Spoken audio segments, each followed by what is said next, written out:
आपका भाई आफ्ताब हुसैन उर्फ आम साफ़ी आज अपने एक नए व्लॉग से आपसे मुखातिब है। और आज का जो व्लॉग है वो मेरे ही पेशे, मेरी ही पेटी भाइयों के हवाले से है। मेरे साथ मेरे प्यारे भाई जुल्फ़िकार अली बब्बर, जिनका अपना जो चैनल है, मतलब कहने की ज़रूरत नहीं है, माशाल्लाह बहुत ही ज़्यादा मुझसे बहुत पॉपुलर हैं। और मैं दोस्तों को भी कहूँगा कि इनके चैनल को सब्सक्राइब करें, लाइक करें, क्योंकि ये हक़ की बात करते हैं। इनका जैसे मेरा नाम है आम साफ़ी मशहूर हूँ, ये अपने आप को आज़ाद साफ़ी कहते हैं। और आज़ाद साफ़ी वाकई में मतलब इनको मुखालफतें भी होती हैं इनकी। आज भी अभी मुझसे आते हुए यही बात कर रहे थे कि यार वो बंदा मज़ा तब है कि जब मुखालफतें हो, बहुत ज़्यादा मुखालफत होती हैं, लेकिन बंदा है, बंदा अटल है, बात कर देता है, खरा है, यह नहीं देखता कि आगे कोई बड़े से बड़ा तुरम खान है, बोल देता है। आज चूँकि मेरा जो प्रोग्राम है वो यकीन तौर पे मेरा दिल जो है इस वक्त मेरा भी और इनका भी, क्योंकि हम जो है मिडिल क्लास मतवसत के लोग हैं, सावत में आ गए, लेकिन कम से कम हम भी, हमारे भी बच्चे हैं, हमारा भी जरिया माश है। जब हमारा कोई साथी जुदा होता है ना, तो किसी भी चैनल का हो, किसी भी अखबार का हो, हमें यूँ लगता है कि जैसे हमारे घर से जनाजा उठा है। यार हम बहुत कम जो है ना अपने घर वालों को टाइम दे पाते हैं, बहुत कम दे पाते हैं। ईद हो, कोई खुशी का दिन हो, बच्चे घरों पे होते हैं, हम जो है ये कैमरे लेके माशाल्लाह अब तो बेहतरीन ये यूट्यूबर हैं। इनकी एक इस वक्त देखा जाए तो दुनिया में इंटरनेशनल इनका एक नाम है। मैं देख रहा होता हूँ कि मुख्तलिफ मौज़ूआत के ऊपर आपको जो है आए दिन ये व्लॉग बना रहे होते हैं। मैंने ईद के दिन मेरे को देखते व्लॉग बनाते हुए देखा है। मैं रिपोर्टर ज़ाहिर प्रोफेशनल जर्नलिस्ट हूँ, और इत्तेफाक से हमने कई जगहों पर एक साथ काम भी किया है। हमने उस दौर में भी काम किया कि जब मैं पंजाबी चैनल में था, ये सिंधी चैनल में थे। यकीन करें कि खुदा की कसम का कि हम आप समझते हैं ना कि साफ़ी के बड़े ताल्लुकात होते हैं। बच्चे हमारे, कई बार ऐसा हुआ कि बच्चे जो है ना कि पापा आज रात को घर पे आके खाना खाना, हम घर पे खाना नहीं खा सकते। हम रात को जब 1 बजे पहुँचते हैं ना, बच्चे सो रहे होते हैं, उनको उठाते हैं, और वो भी बाज़ औक़ात ये नहीं कि हम डेली कोई मुर्गा मुसल्लम लेके जा रहे होते हैं। ये है हमारी। और फिर जो तनख्वाहें, फिर सैलरियाँ, फिर मामलात, फ़ीसों के मामले, यार बहुत बहुत मुश्किल है। आजकल लोग समझते हैं कि, और मैं खुदा के हाथ जोड़ के मैं सबके आगे कह रहा हूँ कि जो नए लड़के मास कम्युनिकेशन कर रहे हैं, यार नहीं है इस फील्ड के अंदर। ये फील्ड अब जो है ना आपके काबिल नहीं रही है। अब सिर्फ खुशामद परस्ती, या आप किसी मिनिस्टर के जो है वो PRO कर बन जाएं, उसकी आप जो है वाह वाह, अरे वाह साहब, अरे आपने क्या कह दिया, बस वो दरबार होते ना, दरबार, मुगलिया दरबार होते थे, उसमें लोग रखे जाते थे जो वाह वाह बहुत अच्छे, ज़बरदस्त, बहुत अच्छा। अब वही सहाफ़त है। आप जो है ना प्रोफेशनल साफ़ी का काम नहीं है, सिर्फ और सिर्फ खुशामदी चल रही है, और खुशामद करें और अपने मनपसंद जो है वो गाएँ।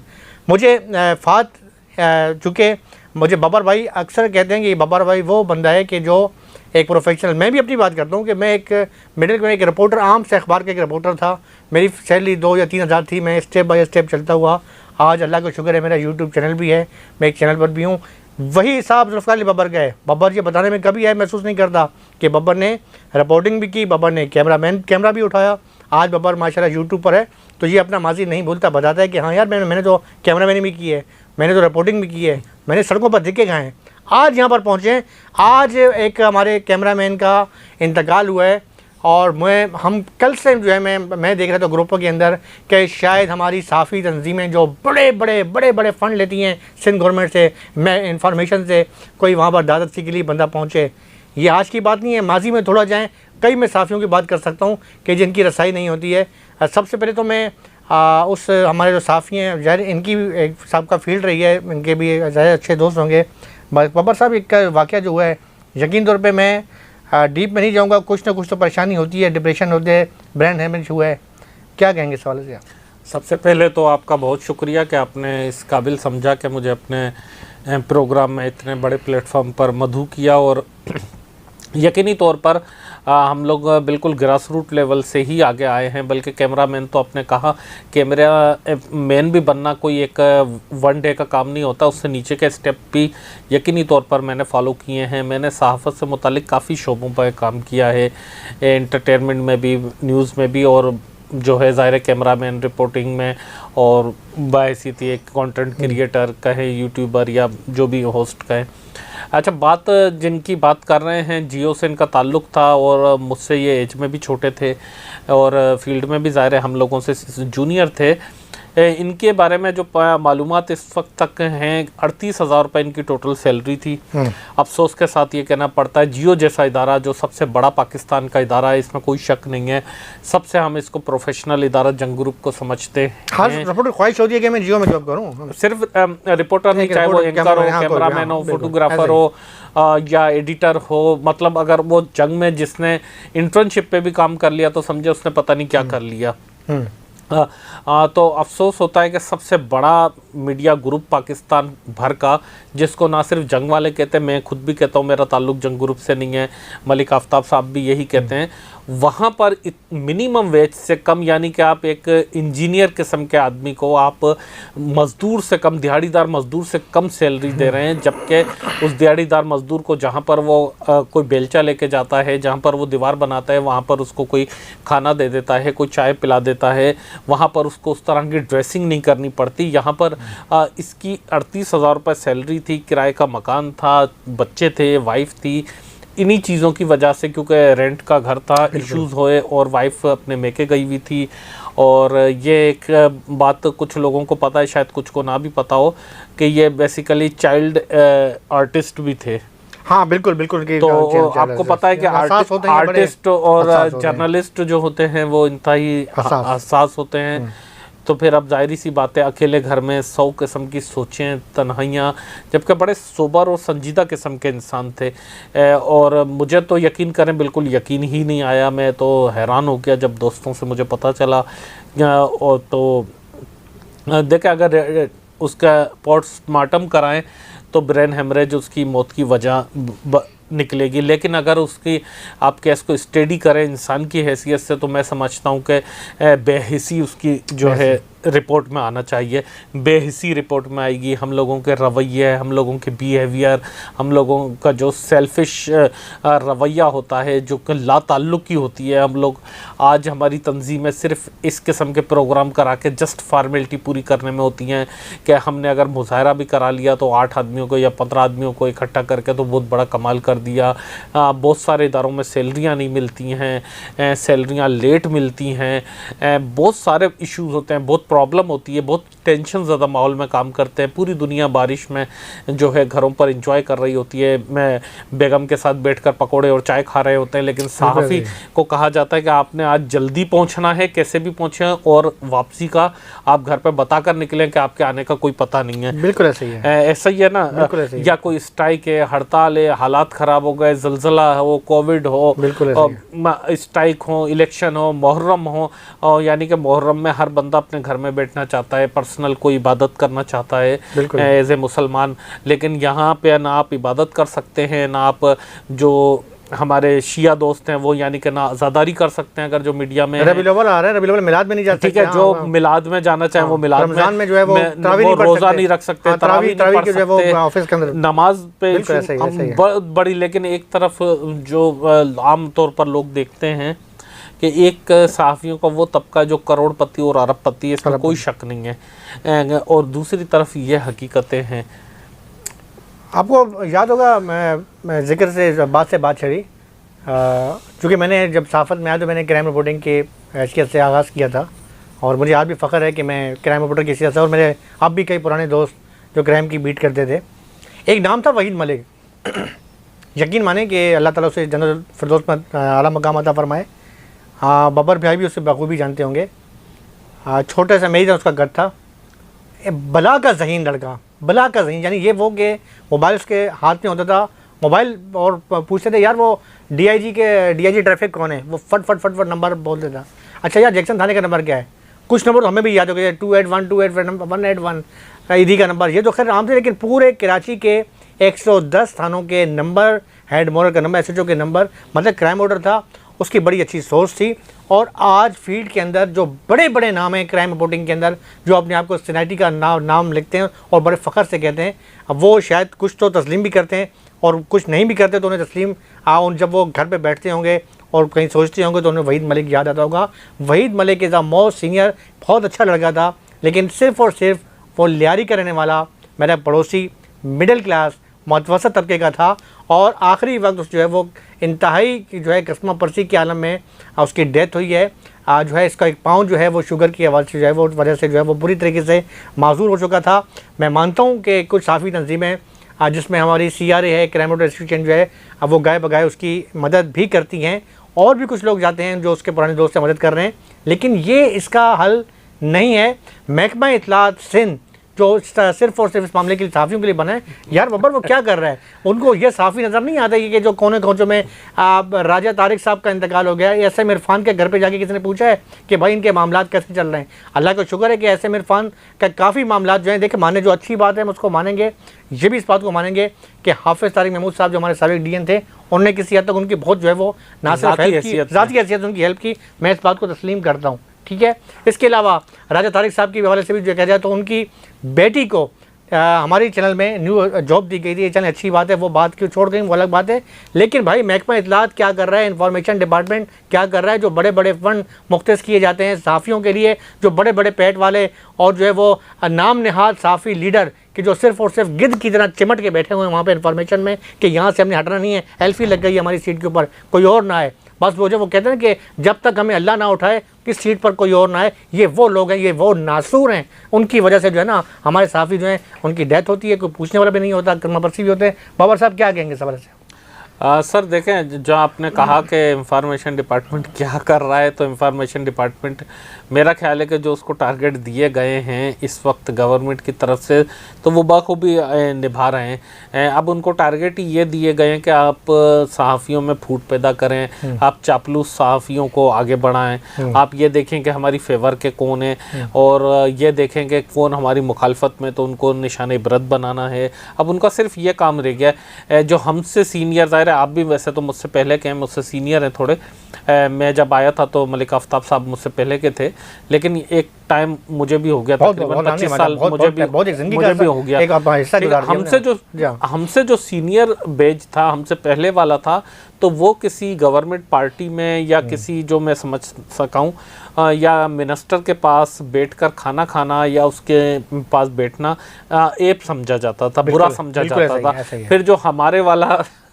जो जनरेशन सहाफ़ियों की आई तो उसने इस रवायत को खैर ख़त्म किया। हमने जो बात है, हमने खाने भी खाए मिनिस्टर्स के साथ, चीफ मिनिस्टर हाउस में दावतें भी अटेंड की, खाना भी खाया, चाय भी पी, इस हद तक तो हमने भी किया और ये हमें शायद इतना मायूब नहीं लगा, ये नॉर्मल प्रैक्टिस रही है। बिल्कुल। लेकिन अब ये सूरत हाल हो गई है कि सहाफ़ी बाकायदा बस वो काम करते हैं कि जो मैं शायद यहाँ बयान नहीं कर सकता। हाँ, मैं समझ गया, आपका एक फैमिली चैनल है। बिल्कुल, तो बहुत सारे क्लिफ्टन डिफेंस वाले काम, सीधी बात है, नाम ही काफी है। क्लिफ्टन डिफेंस में क्या होता है? हाँ, क्या तो फिर उन लोगों के लिए वो बजट रखा जाता है, वो काफी बहुत काम करामत होते हैं जो क्लिफ्टन डिफेंस में उनकी दावतें करते हैं और बहुत कुछ उनके लिए करते हैं, वो ठीक है, वो बड़े सीनियर साफी होते हैं, सिनाटी बाबा, ये बड़ो साफी है बाबा, हम तो बिल्कुल वहीं के वहीं हैं। तो वो जो है सहाफ़ी जो है खिदमत करते हैं, उन्होंने फ्लैट्स लेकर रखे हुए हैं डिफेंस में और वहाँ पर बाकायदा उन्होंने अपने एम्प्लॉइज़ रखे हुए हैं। अब मुलाजिम या मुलाजमा की मैं बहस में नहीं जाऊँगा, लेकिन बहरहाल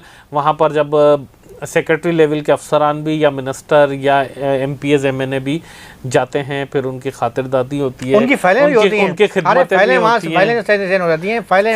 भी होती हैं, फिर सारी रात उनको खाना भी खिलाया जाता है, दवाई भी पिलाई जाती है और फिर जो है उसके बाद उनका जो है थकावट उतारने का भी बंदोबस्त किया जाता है, फिर सुबह तक उनको जो है वहीं पर रखा जाता है। मेरे सिर्फ और सिर्फ बब्बर भाई का और मेरा कहने का सिर्फ मकसद ये है कि हम जो है हम डीप में नहीं जा रहे, हमारी कोशिश है कि हम ना तो किसी किरदार किसी के, लेकिन खुदारा आप अभी हमारे बड़े अच्छे एक दोस्त हैं मुइस पिजारा साहब जो है वो गालबन लगे हैं अपना इंफॉर्मेशन में, एक्टिंग सेक्रेटरी लगे हैं।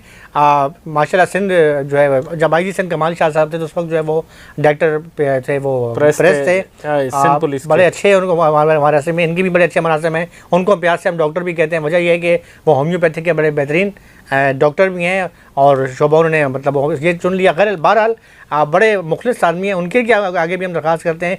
शजीरना मेमन को भी कहते हैं कि यार आपकी जिस पार्टी की वजह से आप यहाँ इस मकाम पे पहुँचे हो, खुदारा अब ये बरसाती जो है पैराशूटर हैं इनसे तरह निकलें और इनसे निकल के बाहर की तरफ आएँ, आप दूर नहीं जाएँ, आप यहाँ प्रेस क्लब आ जाएँ। प्रेस क्लब आपको इसी कोने खांचे में कई कई साफ़ी ऐसे मिल जाएंगे जो इंतहाई कस्मा परसी की हालत में होंगे, लेकिन इज़्ज़त नफ्स की वजह से वो आपके आगे हाथ नहीं फैलाएंगे। मैं 2 बातें करूँगा, मुझे याद है बबर भाई, आपको याद है अलमदार साहब जो हैं, अलमदार साहब एक किताब लिख रहे थे तहरीक बहाली जमहूरियत के हवाले से, पुराने कामरेड थे, पार्टी के लोग थे, उनकी इज़्ज़त नफ्स में मजरूर करती थी। वो आखिरी वक्त तक वो किताब नहीं लिख सके, इंतकाल हो गया, उनकी ज़रूरत नहीं थी। वो कह यार मैं किससे मांगूँ पैसे, और वो किताब कंप्लीट नहीं कर सके। एक मर्द आन के नाम से एक हारून रशीद साहब, इसी हमारे प्रेस क्लब के मेंबर थे, वो एक किताब लिख रहे थे आसिफ अली जरदारी के साहब के ऊपर, बेहतरीन मवाद उन्होंने किया था, लेकिन उनकी वो कई बार गए, मुलाकात की, शादी अमरी साहब से बोलने की कोशिश की कि यार कोई मुझे पैसे दे, फंड का मैंने कंप्लीट है, मसौदा कंप्लीट है, नहीं लिख सके। उसके मुकाबले में कुछ लोग ऐसे भी होते हैं कि वो बस वो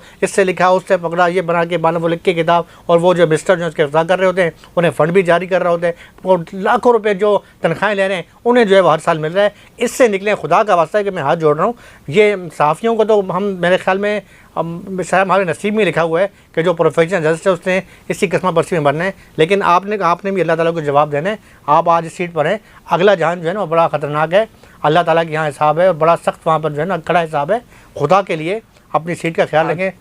बाबर साहब, अच्छा, जो मुइज़ पीरज़ादा साहब का आपने कहा, मुझे नहीं लगता कि उनके इतने इख्तियारात होंगे या वो इतना कुछ कर सकेंगे इस मौजूदा करप्ट सिस्टम में। वो खुद ज़ाती तौर पर अच्छे आदमी हैं, लेकिन वो सारंग चांडियो जैसे लोगों के सामने, जो इतने करप्ट लोग उनके सामने मौजूद हैं, उनके सामने उनकी दाल नहीं गलेगी, मैं नहीं समझता ज़ाती तौर पर। पूरे वो लॉबी है। दूसरी बात, आपने जैसा कहा कि एसएम इरफान का, राजा तारिक का या दीगर लोगों की बातें की कि वो शायद ये नहीं बोल पाए, लेकिन मैं बोल देता हूँ, न्यूज़ 1 में 9 महीने से सैलरी नहीं आ रही थी। एसएम इरफान का जब इंतकाल हुआ तो एसएम इरफान के रात को 1:30 से 2 बजे जो रिसेप्शनिस्ट थे उनसे बात हो रही थी। उनको उन्होंने आखिरी मैसेज अपना लाइफ का 2 या 2:30 बजे ये किया था कि सैलरी कब आएगी, मैं सैलरी का शिद्दत से इंतज़ार कर रहा हूँ, बहुत परेशान हूँ। एक इंतहा खुददार आदमी, पढ़े लिखे आदमी थे, और उनका तकरीबन 4 बजे के बाद किसी टाइम हार्ट फेल हुआ है। यंग आदमी, हंसमुख आदमी, और जब उनका इंतकाल हो गया, अल्लाह ताला मग़फ़िरत फरमाए उनकी, तो फिर बाद में पता चला कि उनके बच्चे जो है स्कूल भी नहीं जा रहे थे, और किराया वो घर का नहीं दे पा रहे थे, और इसी वजह से वो अपने वालिद साहब के घर पर रिहाइश पजीर थे, और उनके भाइयों से भी बहुत कोई अच्छे मामलात नहीं थे। तो यह सूरत हाल थी। इसी तरह राजा तारिक का मामला किसी का नहीं पता चला, ज़ाहिर सी बात है, वो भी अपनी फैमिली से अलग रह रहे थे, और उनकी फैमिली उनसे बिल्कुल अलग थी। वो अपने भाई के घर पे आखिरी दिनों में रह रहे थे, प्रेस क्लब में रात 1 बजे तक बैठे होते थे, फिर यहाँ से पैदल या किसी के साथ लिफ्ट लेकर जाते थे, और कभी खाना यहाँ खा लिया, कभी असाइनमेंट पर खा लिया, कभी ये सूरत हाल थी। उनको भी इन्हीं परेशानी की वजह से फैमिली की, देखें, एक तो हम लोगों को लगता है कि शायद बाहर जा रहे हैं, बड़े मज़े कर रहे हैं, लेकिन सहाफ़ियों की जो ज़ाती इज़वाजी ज़िंदगी है, चाहे वो मेरे समेत हम सब की, मैं एक मजमूई बात कर रहा हूँ, या मलिका किसी एक का हम डिस्कस नहीं कर रहे, उनकी बड़ी मुश्किल हो जाती है, क्योंकि जब हमें वो चीज़ हैंडल करना, वो चीज़ जिस तरह बाहर लोग समझ रहे होते हैं, इस तरह हमारी फैमिली भी देख रही होती है कि यार आप तो मिनिस्टर्स के साथ बैठ रहे हैं, आप 5 स्टार होटल में लंच कर रहे हैं, फिर एक होटल से निकल कर दूसरी होटल में आप डिनर कर रहे हैं, आप विजिट पे जा रहे हैं तो ऐसी गाड़ी आपके पास है, इस किस्म की गाड़ी है, ऐसा स्कॉट है, ऐसा आप लंच करते हैं, ऐसे ब्रेकफास्ट, इस तरह के आप हाई टी लेते हैं, ऐसे लोगों में उठते बैठते हैं, जहाँ मुल्क के जो है पॉलिसीज़ बनाई जाती हैं, डिस्कस की जाती हैं, तो आपके अपने, लेकिन जब घर में आता है तो इंसान टूट जाता है। जब घर में आटे का डब्बा खाली होता है, जब घर में मालिक मकान का नोटिस आया हुआ होता है, जब घर में सहाफ़ियों के पास जब वो आता है तो उसके बच्चे पता चलता है कि सुबह स्कूल इसलिए नहीं जाएंगे क्योंकि स्कूल वालों ने कहा है कि जब तक फ़ीस नहीं देते आप, जब तक आप नहीं जा सकोगे। जब वो टूट जाता है, जब उसकी बीवी को वो सूट नहीं बनवा के दे सकता, सालगिरह पर कहीं बाहर होटलिंग कराने नहीं लेके जा सकता, यह हमारी तल्ख हकीकतें हैं। इंफॉर्मेशन डिपार्टमेंट का बजट तकरीबन 10 से 11 अरब रुपए का सालाना बजट है, 100 करोड़ रुपए बनते हैं। इसके अलावा क्योंकि चंद एक लाडले लोग हैं जिनको इंफॉर्मेशन डिपार्टमेंट के अलावा सिंध असेंबली से भी मंजूर करा के किसी को 3 करोड़, 2 करोड़, 1 करोड़, 4 करोड़ ऐसे भी नवाजा जाता है, तो वो फिर इंफॉर्मेशन डिपार्टमेंट में काउंट नहीं होता है बजट। डायरेक्ट फाइनेंस डिपार्टमेंट से भी मजमूई तौर पे अगर आप देखें तो 100 करोड़ रुपए महीने के सिर्फ सिंध हुकूमत की तरफ से सहाफ़ियों या मीडिया के लिए रखे जाते हैं, लेकिन उसके बावजूद ये फाका कशी, ये मुफलिसी, ये भूख, ये अफलास, ये पढ़े लिखे लोग, ये वो ज़माने को बदलने वाले, ये जो सोसाइटीज़ को बदलने वाले, ये चेंज लाने वाले लोग इस किस्म के हालात को जब फेस कर रहे होते हैं, तो असल वजह ये है कि तब हमारा माशरा भी तरक्की नहीं कर सकता। जब आप कितनी भी अच्छी जगह पर बैठे हों, कितने बड़े, जब आप मुल्क के फ़ैसले कर रहे होंगे या मुल्क के फ़ैसला साज आपसे एडवाइस ले रहे होंगे, जब आपके दिमाग में वो चीज़ घूम रही होगी कि मेरे घर में आटे का डब्बा खाली है, मेरे घर में आज दूध में नहीं लाके दे सका था, चाय नहीं बनी है, तो आप उनको क्या एडवाइस कर सकेंगे, आगे उनको रिपोर्ट क्या कर सकेंगे, मुल्क की हालात कैसे बदल सकेंगे। बाबर साहब ने बिल्कुल बड़ी निशानदेही की। और मैं एक और अहम नुक्ते की तरफ आता हूँ। देखिए, मसला ये है कि अब कुछ हमारे ऐसे साफ़ी भी हैं जो मालकान के लाड़े जिनको कहा जाता है, मतलब वो उन्हें सिर्फ सीट से मतलब होता है, उन्हें कोई मतलब नहीं होता कि तनख्वाह टाइम पे आ रही है नहीं आ रही है, उन्हें सीट मिल गई है, विजिटिंग कार्ड बन गया है, तो वो काफ़ी होता है, बस उनके लिए ये काफ़ी होता है, उनके अपने मामलात कारोबार चल रहे होते हैं। वो ये बावर करवाते हैं मालकान को कि भाई इनको सैलरी 2 महीने मत दो, 3 महीने मत दो, ये तो बस चलते रहेंगे। मतलब हमें ये तासुर जैसा है, कुछ ये तासुर देंगे पता नहीं इनके जैसे हम खांचेबाज हैं, हमारे मामलात हैं, इनके भी चल रहे हैं। खुदा की कसम, आप जो इन्फॉर्मेशन डिपार्टमेंट है, शर्जील नामा में साहब ने एक दावा किया था कि जी सैलरी टाइम के हवाले से मैं कोशिश करूँगा और जो है वो जो वेज बोर्ड के मुताबिक महीने वेज पे होगा, वो कहीं भी कुछ नहीं हो रहा।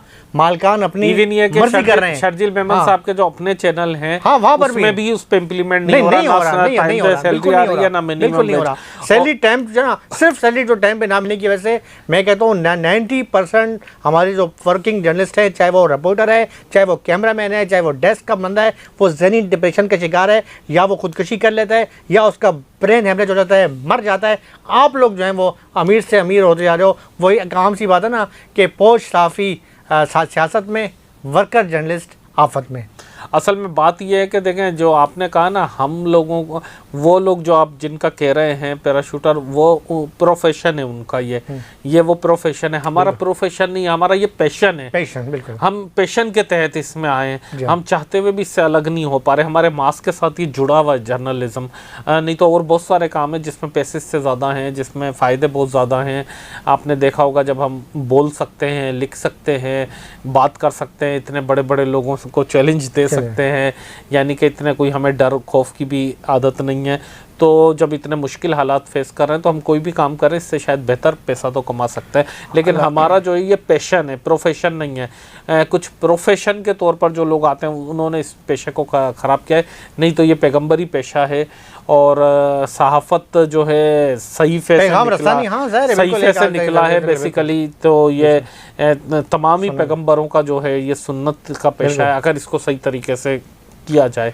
बस अल्लाह ताला जो है, मैं तमाम ख़ास तौर पे मैं दुआ गो हूँ, जितने हमारे जो साफ़ी बिरादरी से तल्लुक़ रखने वाले जो अफराद जो इस प्रोफेशन में है, हमारे साथ जुड़े हुए थे, इस दुनिया में नहीं, अल्लाह ताला उन्हें जन्नत फिरदौस में आला मक़ाम अता फ़रमाए। रबीउल अव्वल का जो है बाबरकत महीना है, ख़ातिमुल अंबिया हज़रत मोहम्मद मुस्तफ़ा सल्लल्लाहु अलैहि वसल्लम की विलादत का महीना है, विलादत बाद सादत का। तो अल्लाह ताला से दुआ गो, यही दुआ करता हूँ कि अल्लाह ताला अपने हबीब सरवर कायनात ख़ातिमुल अंबिया हज़रत मोहम्मद मुस्तफ़ा सल्लल्लाहु अलैहि वसल्लम के सदक़े इन मालकान के दिल में भी रहम लाए, महकमा इत्तलात के पास दिल में भी रहम लाए, और जो हमारे ये सहाफ़ती जो लीडर बने हुए हैं ना, नाम नेहाद, जिन्होंने अरबपति करबपति बन गए, या अल्लाह ताला इनको उठा ले या इन्हें साइड पर ले जाए। अब तो हम यही कहेंगे अपने भाई आफ्ताब हुसैन और फाम साफ़ी और मेरे साथ मेरे प्यारे भाई ज़ुल्फ़िकार अली बब्बर और आज़ाद साफ़ी को इजाज़त दें। अल्लाह हाफ़िज़। पाकिस्तान जिंदाबाद।